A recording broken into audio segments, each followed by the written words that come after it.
bum, bum, bum, bum, bum, bum.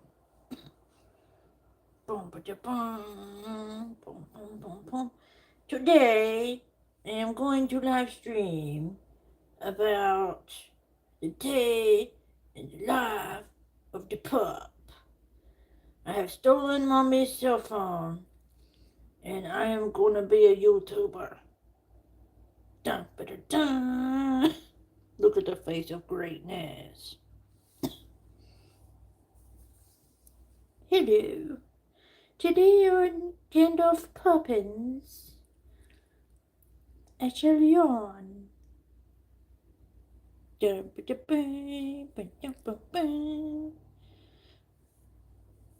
I will stop with my foolishness.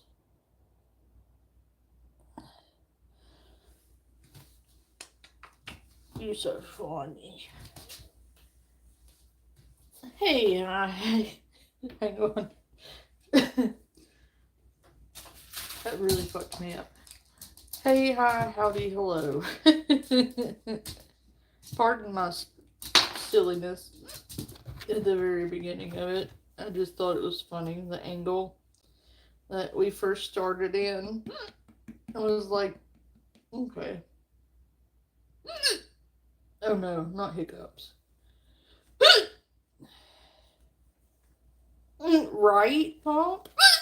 Ah, fucking hiccups. Fuck.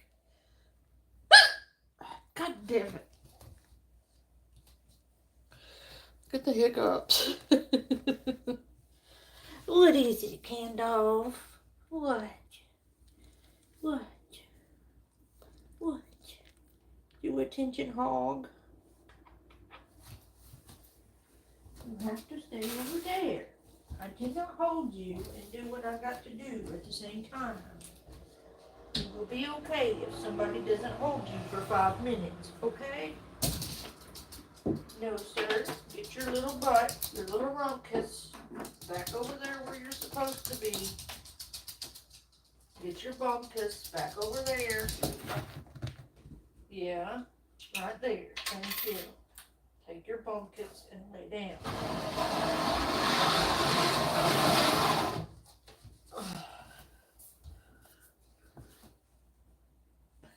Hey, April, you need to go back. I did some silliness.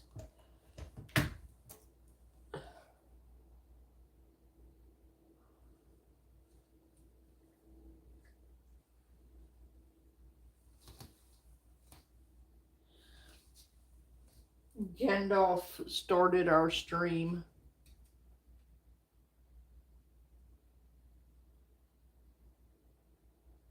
If you rewind the stream, you'll see. I was just being stupid, basically. Basically, nothing abnormal. It was just me being stupid. Sorry about last night, by the way. I had a lot going on. And I was just too tired, honestly, to do anything, so. Sorry. But anyway, well, thank you. I finished that box, by the way. Hang on, I'll grab it.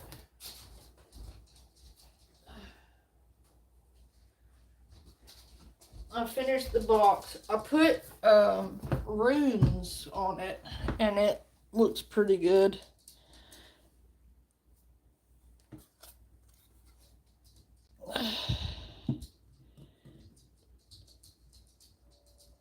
That's for Freya.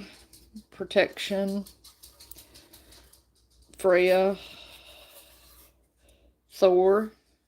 I don't think I showed this part.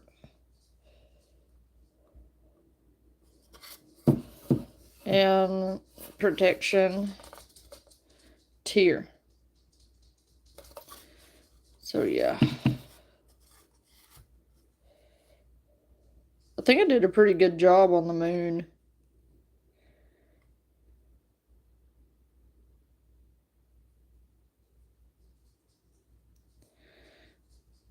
But yeah, that's that's that one finished. So Lori, I don't need StreamYard right now. Lori apparently is running off at the mouth. It's okay. It's only 300 seconds, I think. It'll be fine. Lori, apparently has been acting a fucking fool. She claims she had a day with the oldest one, and I don't believe her because she keeps saying that the daughter apologized, and I don't believe her. Here's the last video. Anti-furry. The last video done by Lisa was 17 minutes ago. We'll listen to that one first. And I'm at the bando. I need $20 for something to eat, 15 or 20. But I only have chime. She's not at the abandoned house. By the way, she can't be there. From what I understand. She's over there with Dawn again. What, Gandalf? She's just full of shit because if you look at her background, she's over there at Dawn's like she always is when she's charging her phone. So she's not at the abandoned house. Again, I know, surprise Pikachu face. She's lying. Again. Lisa Richard is just lying. Which is par for the course. She's trying to tell everybody that she is at the abandoned house.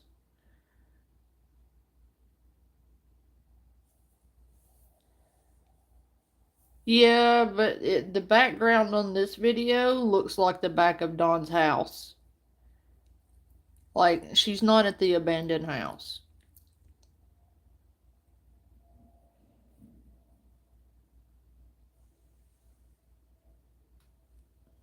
RICHARD 5 that's on the screen. Can somebody please help me, please? Hi. No, it isn't, though. No, I just need something to eat, ma'am. Like, really, really bad. Dawn is an elderly gentleman. Let me make sure my volume's up. My phone's been wonky. Okay. Dawn is the neighbor to where her parents used to live. And she pretty well annoys the living shit out of him, and occasionally he lets her stay there. And if she's not staying there, she's staying at the drug dealer's house or one of her drug dealer's houses. but she doesn't need food. She's got resources she can use, and she uses none of them. I think what I'm going to do is play that one later. I'm going to play the one of Lori Jones first. Because Lisa, we all know she's lying. It's not rocket science.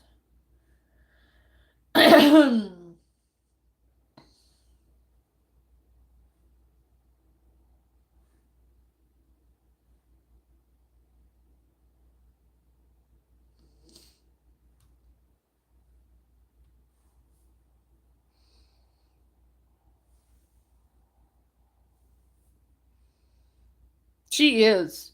She's a con Hi, artist. beautiful people. So Lori is all dressed up. I guess that's what you want to call this, and ready to go where I'm not sure. She says she has business, and she's getting her briefcase together. Also, there's gonna be a little bit of song trivia in here for her. Let's see how she does. Yeah, they are. No, not you. Let's fuck around and find out. None of you guys. You guys are fine. I'm just handling business. These are the heels I'm wearing. I fell back asleep, but these are the heels I'm wearing.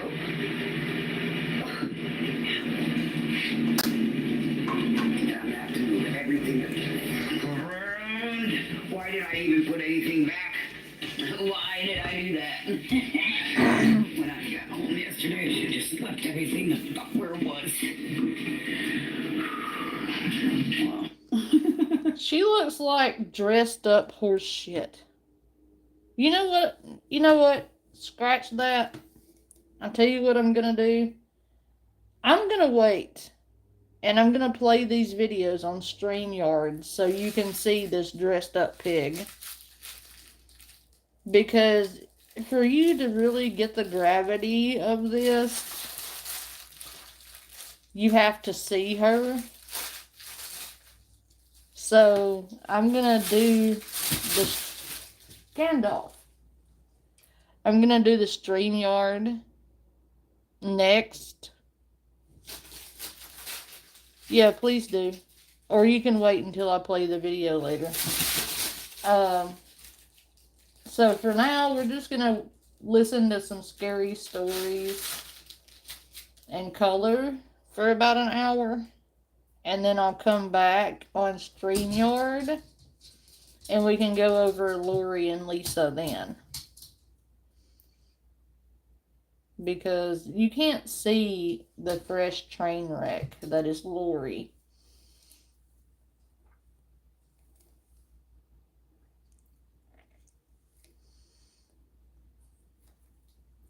No, Gandalf.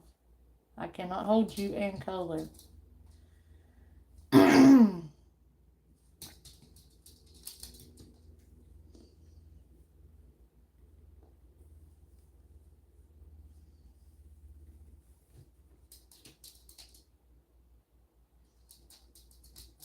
So I'm going to pull up some Skinwalker horror stories. Would you quit?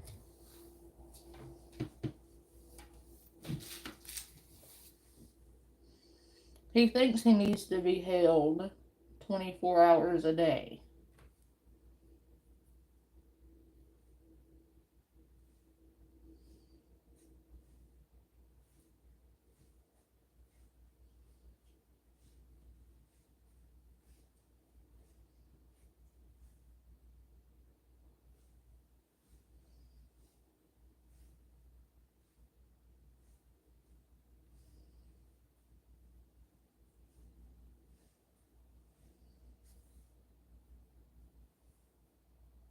There we go.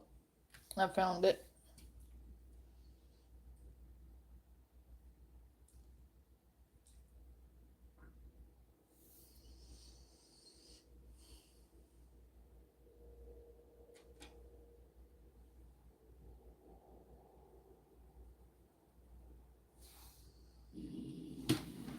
Okay.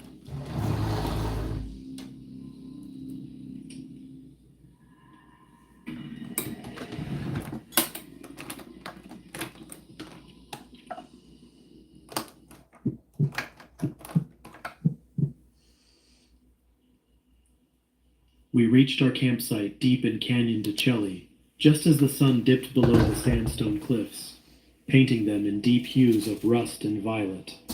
The desert heat that scorched us during the hike quickly surrendered to the crisp coolness of nightfall. Our flashlights danced across the rocky terrain as we hurried to pitch our tents beneath the towering cottonwoods, their leaves whispering softly as darkness closed around us. Jason, Amber, Maya, Caleb, and I had been friends since college, always seeking adventures in remote places, but this spot felt different, older, lonelier. I could sense an uneasy quiet clinging to the ancient canyon walls, heavy and watchful, as if the land itself held secrets we weren't meant to disturb. Once we got the campfire crackling, the comforting warmth briefly banished my unease. We settled onto fallen logs around the fire, tired but relaxed, joking about past hikes and minor misadventures. Caleb handed around marshmallows, which Amber eagerly skewered, the sweet scent mixing with the aroma of burning mesquite. As the stars came out, bright and impossibly numerous, Jason nudged me with a grin. Come on, Eli, tell us one of your creepy stories. You always have something that'll keep us awake. I hesitated, glancing at the flickering shadows cast by the firelight on the cliff face. It felt wrong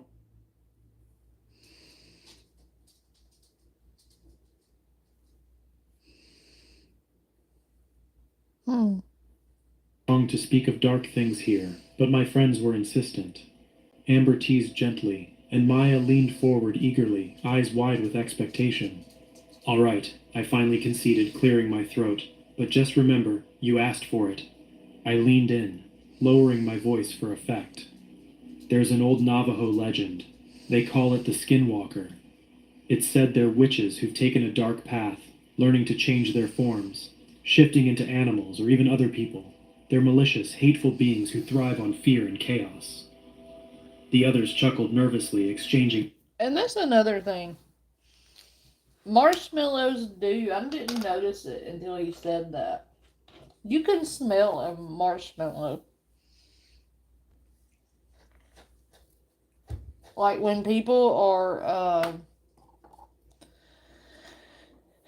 roasting marshmallows over a fire, you can definitely smell it. There's like a distinct smell when it comes to roasted marshmallows.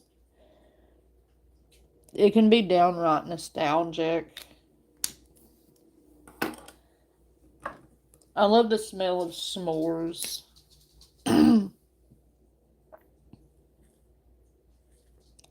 And people say you can't smell s'mores, but you can.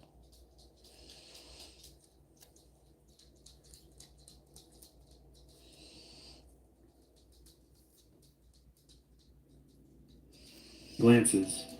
Jason rolled his eyes. Classic Eli. Ignoring him, I continued, deepening my tone. The Skinwalker hunts by mimicking voices, luring victims away from safety, pretending to be someone they trust. Sometimes you'll hear your own voice, echoing back at you from the darkness, twisted and distorted, just enough to unsettle you before. I paused dramatically, letting silence fill the gap. Before what? Caleb urged, a cautious grin on his face. I shrugged slowly. Before it takes you.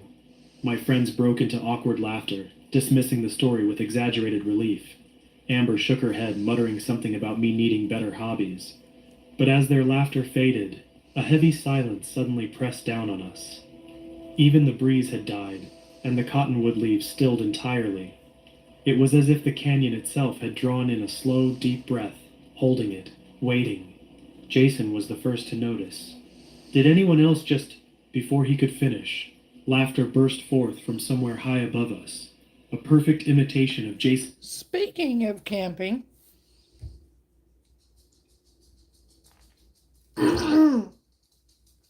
fucking allergies. Speaking of camping, the Panda fam is going camping in about 2 weeks. We're gonna go camp, and I had thought about maybe going to the beach because they've got some campsites over there. So we could like stay close to the ocean. And maybe we could do a video or two by the ocean and like show the starry night sky over the sea.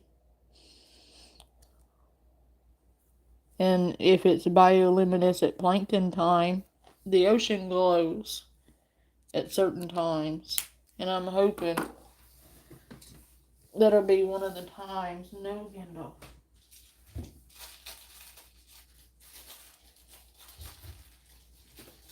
I hope they'll be in when we decide to go.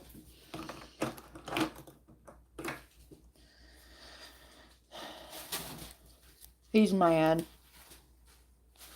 He's mad that Mommy's not holding him. And he's throwing a good and proper fit. Or improper fit, depending on how you look at it. Because his hiney thinks that if you're not holding him, you're in contempt.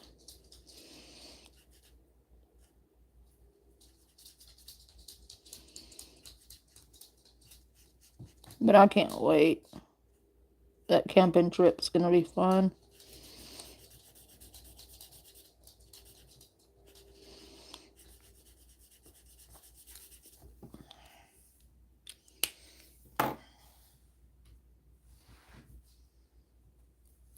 own amused chuckle, echoing unnaturally clear from the cliffs. The sound felt profoundly wrong, mocking and distorted. My skin prickled as we all stared upward, faces illuminated in pale firelight. "Very funny, guys," Jason muttered, clearly uncomfortable, scanning our faces for some admission of guilt. But the canyon was not finished. The laughter shifted seamlessly into screams.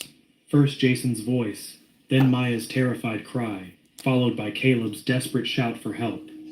Every anguished imitation echoed down from the cliffs, perfectly replicated with a chilling, malicious precision. Amber grabbed Caleb's arm, eyes wide in panic. Maya rose slowly, her voice trembling. That can't be one of us. That's impossible." We stared at one another, hearts pounding, all traces of humor gone. The night seemed colder now, the shadows deeper and more alive.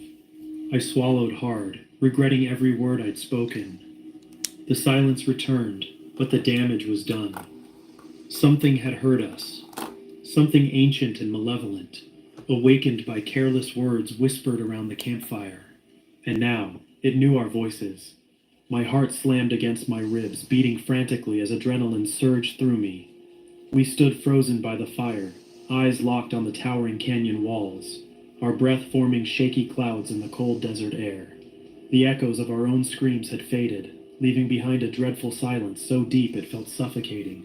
"We can't stay here," Amber whispered, her voice ragged with panic. "We need to leave, right now." I glanced at the others, meeting their frightened eyes in the flickering firelight. Jason nodded quickly, his expression grim. "Grab essentials, leave the rest." We moved as one, gathering our backpacks, flashlights, and jackets. Nobody spoke as we kicked dirt onto the fire, smothering the flames. Darkness engulfed us instantly, thick and oppressive. Flashlights clicked on, beams of trembling white slicing through the inky night, illuminating twisted tree limbs and ancient rocks that now seemed sinister and alive. I took the lead, my feet crunching nervously on loose gravel. Every shadow felt like it hid something watching, something waiting. I kept my eyes forward, focused only on the narrow path illuminated by my shaking flashlight. Caleb suddenly stopped, raising a hand sharply. "Wait," he hissed. We froze, listening intently. My breath sounded loud and ragged in the eerie stillness. Then, faint but unmistakable, I heard it. Footsteps above us, soft and rhythmic, pacing along the ridgeline high on our right. "Something's up there," Caleb whispered urgently, pointing toward the cliffs. I lifted my flashlight, catching only glimpses of shadowy movement slipping effortlessly between moonlit boulders. Whatever it was matched our pace perfectly, keeping us in constant sight. "Coyotes," Maya said weakly, desperation creeping into her voice. "It has to be coyotes." But as I stared, dread tightened like a fist in my stomach. The shapes moved with an eerie fluidity, too precise, too deliberate.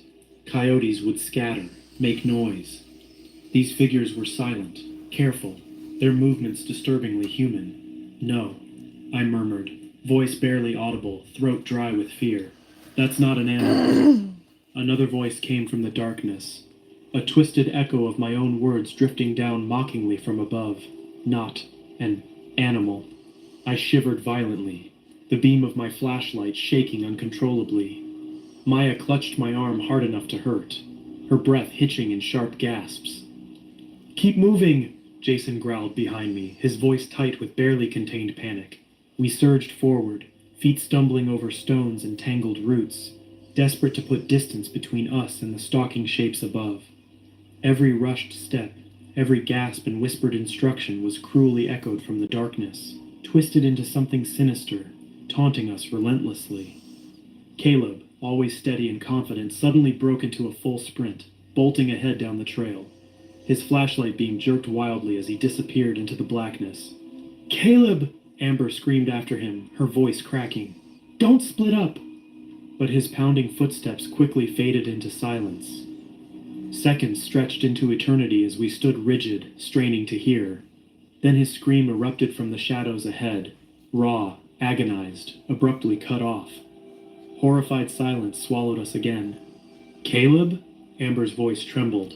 There was no reply, only another chilling, mocking echo. Caleb's voice distorted, blending seamlessly into guttural animal snarls. Amber sobbed softly, a desperate sound filled with hopelessness. The shapes above us seemed closer now, moving swiftly along the cliffs, shadowy silhouettes etched against the moonlit stone. We have to go, Jason urged frantically, pushing us forward. Now! I forced my leg. I've seen Easy. Easy's been around. It's just been hard for him to get in here because he's on a different schedule.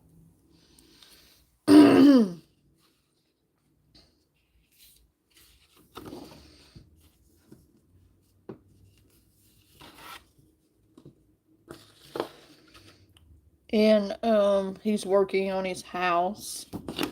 So yeah, Easy's a good dude.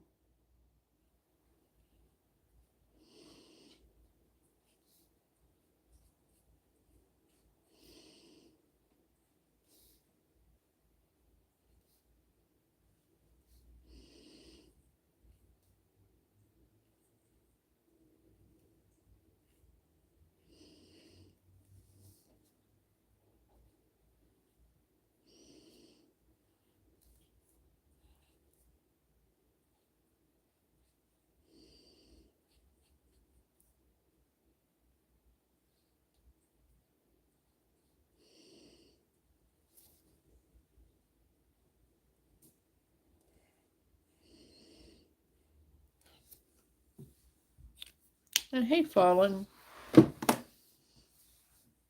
I think we've heard that one before, and so I'm gonna listen to Mr. Ballin and then.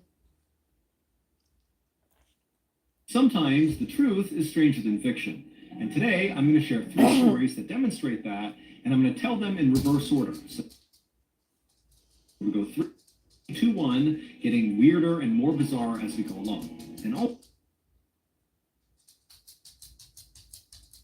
Actually. So these stories are of the more spooky variety too. So stranger than fiction and kind of spooky. But before we get into those stories, if you're a fan of the strange, dark, and mysterious delivered in story format, then you've come to the right place because that's all we do, and we upload once a week. So if that's of interest to you, the next time the like button is counting something really important and they're taking their time counting through it, wait till they get close to the end and then begin wildly shouting out random numbers just to screw them up. Also, please subscribe to our channel and turn on all notifications so you don't miss any of our weekly uploads. Okay, let's get into today's stories.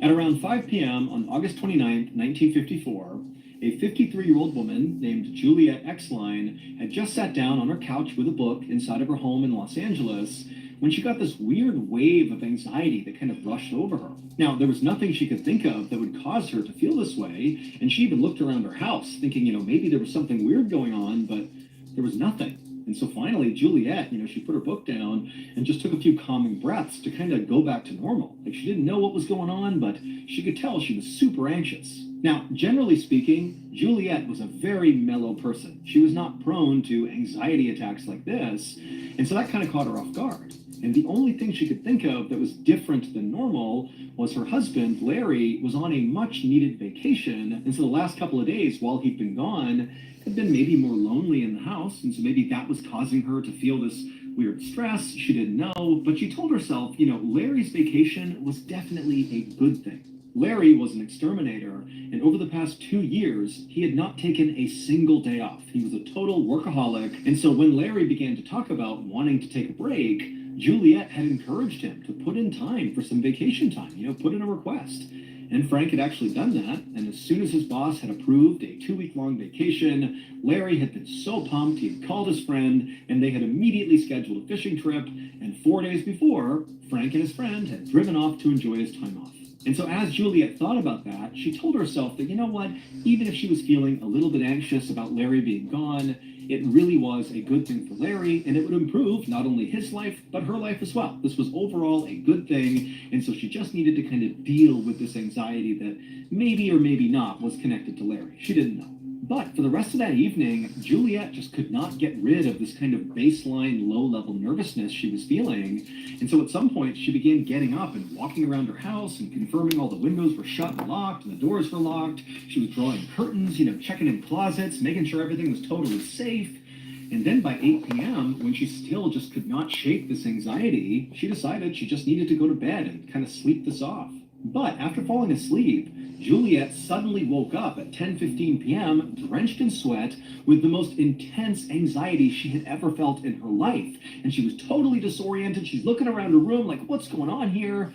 And then she heard a voice. It was Larry's voice, except he sounded funny. He sounded like quiet, as if maybe he was outside the house trying to come in and he was calling to her.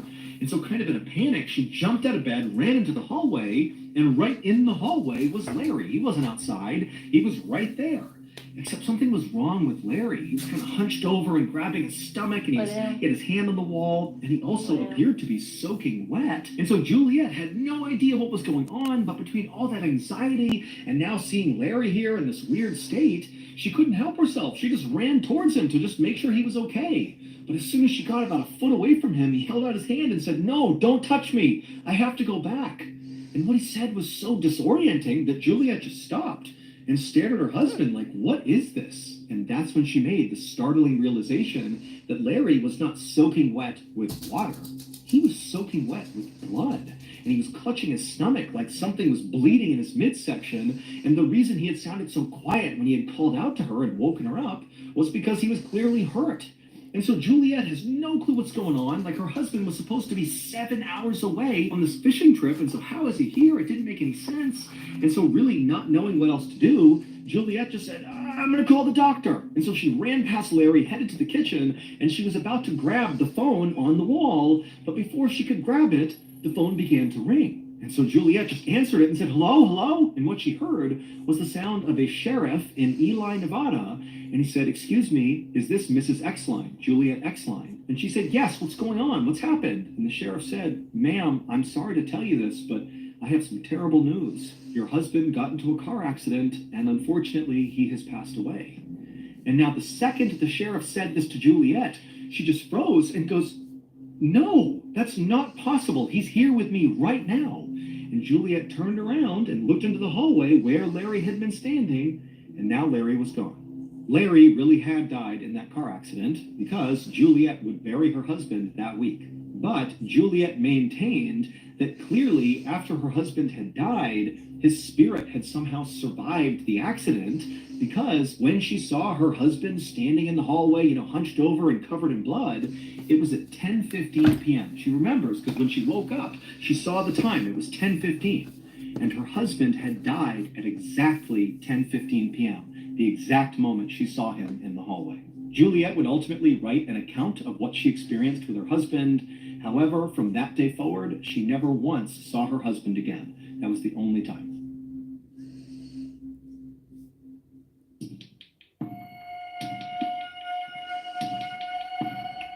At 12:30 p.m. on March 7th, 2015, a police officer named Tyler Beddoes, along with his partner, were driving in his police cruiser near the Spanish Fork River in Utah when suddenly a police dispatcher came on over the radio. And this dispatcher was speaking very urgently and said, hey, a fisherman has just called in to say that he spotted what looks like an upturned SUV partially submerged in the Spanish Fork River right underneath the bridge. And whoever is closest to this bridge, get over there and see if there's anybody inside the vehicle that can be saved. And so Officer Beddoes and his partner, they knew they were very near this bridge. And so immediately they banged a U-turn, they drove to the bridge, but from the road they looked down and couldn't see any SUV. But they saw there were some firefighters and paramedics that were also converging at the spot on the road, and everybody's getting out and running down to the riverbank. And so Beddoes and his partner did the same thing. They got out and they ran down. And then finally, when they got to the riverbank and they saw underneath this bridge, sure enough, there was this red SUV upturned, partially submerged. And he noticed right away that none of the doors had been opened in this SUV. And so it meant whoever was driving this vehicle, when it flipped over, very likely was still inside.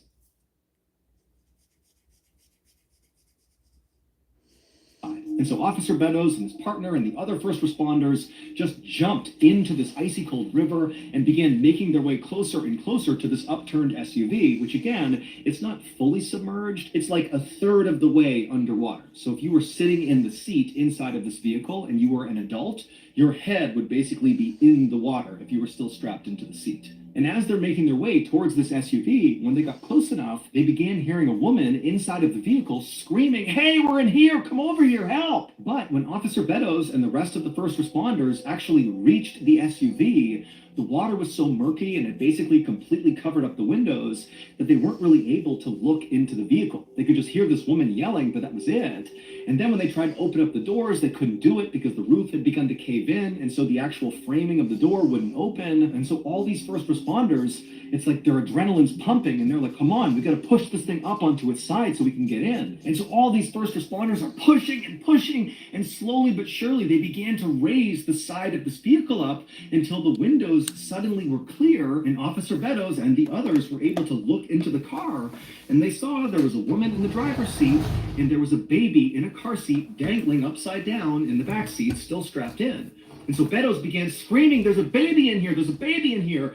And suddenly it was like everybody got extra strength and they pushed this vehicle all the way up onto its side. And then one of the firefighters climbed up onto the side of the car, which now was the highest point of the car. And he reached in and he clipped the straps holding the baby who had been upside down, dangling there, cut the straps and pulled the baby out and handed the baby over to Officer Beddoes. And then the firefighter began doing the same thing to get the woman out.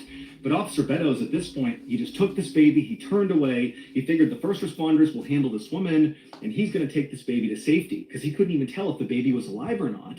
And so he's cradling this baby, he's rushing back through the water, back to the riverbank, and then he hands the baby over to the paramedics, and right as he does, he sees this little baby begins to move its arms and flicker its eyes, and he wanted to weep out of relief that this child was okay. They put the baby onto a stretcher, they put the baby in the ambulance, and they whisked the baby away to the hospital where this baby would survive. But after the baby had been taken away, Officer Beddoes turned his attention back to the SUV and back to the woman to see how she was doing.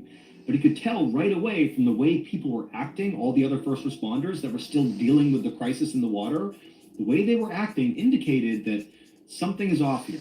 Well, it would turn out 14 hours earlier, so at around 10 p.m. the previous night, a 25-year-old woman named Jennifer Grossbeck had just left her father's house in Salem, Utah, and in her car was her little 18-month-old baby, Lily, who was in the back seat. And after Jennifer pulled away from her father's house and her father's on the porch waving to her, she began driving towards her home.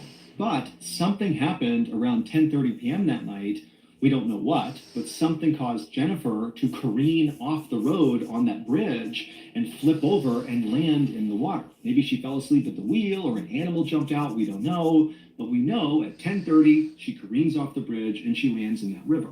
And then for 14 hours, she and her baby remained upside down in that river. Until finally, Officer Beddoes and the other first responders came rushing over to open it up and get them out of there. And if you recall, all the first responders, Officer Beddoes included, heard Jennifer screaming that they were in the car, "Come save us, please." But what they would find out is that could not have been Jennifer, because Jennifer was killed on impact when the car fell into the water. Only Lily survived the crash, and then Lily, who's nearly hypothermic and she's upside down with water like 2 inches away from her head, for 14 hours she dangled there, and when she was pulled out, according to doctors, was like a couple of minutes before she would have died from hypothermia. And so without that voice, Lily almost certainly would have died, because it was the sound of that voice that really encouraged all these first responders to find the strength and get that car up on its side and then get the baby out of there. We don't know whose voice that belonged to, but for sure, it saved Lily's life. And again, baby Lily would make a full recovery, and to this day, Officer Beddoes and the other first responders, they know what they heard, and they do not have an explanation for it. Do you like scary stories about cryptids, the paranormal, the supernatural, bizarre true crime? Of course you do. Well, I have a podcast for you to check out. It's called Bedtime Stories, and it's a weekly podcast from our studio, Ballin Studios, that I know you will love if you're a fan of the strange, dark, and mysterious. With every episode of Bedtime Stories, I feel totally creeped out by the end. They're just so good at building the suspense and just making it feel really unsettling. You may have heard of Bedtime Stories because they actually have an amazing YouTube channel that I've been a subscriber to for years. They're literally my favorite YouTube channel, not a lie. That's the one I go to, that's my favorite channel. But now they're available in podcast form as well. And if you stick around till the end of this YouTube video, I will play you a clip from one of their newest podcast episodes so you can get a feel for what it's going to be like. And when you're done listening to that clip, if you liked it, please go and follow and binge Bedtime Stories on whichever podcast platform you listen on. Okay, back to the stories.